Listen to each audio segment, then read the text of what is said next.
দোকান আছে জোড়া ব্রিজে, যেখানে নাকি ওদের মিষ্টির কারখানাটা হচ্ছে গিয়ে মা কতটা খুলছো, সরি কিছু হবে না।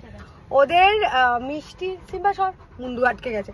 ওদের মিষ্টির কারখানাটাতে ঠিক রাত 10টার সময় গরম গরম নরম নরম রসগোল্লা মানে ওরা ভাবে। তো আমি পেস্তা সিম্বা আমরা তো সবাই রাতে ড্রাইভে বেরোই, তা এখন এসছি আমরা এখান থেকে গরম গরম রসগোল্লা খাবো বলে অনেকদিন পর। এত দারুণ না পেস্তা, আমাকে একটা খাওয়া প্লিজ। তুই খা তারপর আমাকে দে। আমি তো ফোনটা ধরে রেখেছি তো আমি আর একা খেতে পারছি না, গায়ে ফেলিস না বাস। সিম্বাটাকে দেবো না, সিম্বাটাকে একটুখানি দেবো, খুব গরম না, দারুণ।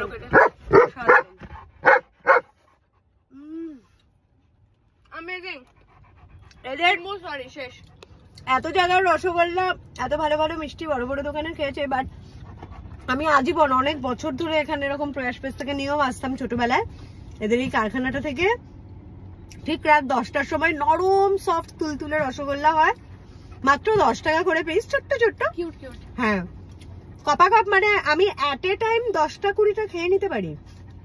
তো সিম্বাকেও নিয়েছি, সিম্বাকে একটু হাফ দেবো, জানি মিষ্টি ওর জন্য হানিকর, বাট ওকে দিতে হবে একটুখানি, তাহলে ওর মন খারাপ হবে। তো হ্যাঁ, তোমরা যদি যারা রসগোল্লা ভালোবাসো ডেফিনেটলি এখানে এসে খেতে পারো।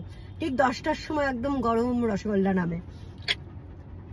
ভালো লেগেছে তো? খুব ভালো লেগেছে, অ্যামেজিং, থ্যাংক ইউ। সিম্বে ছোচা পুরো ভূতের মতন দেখতে লাগছে।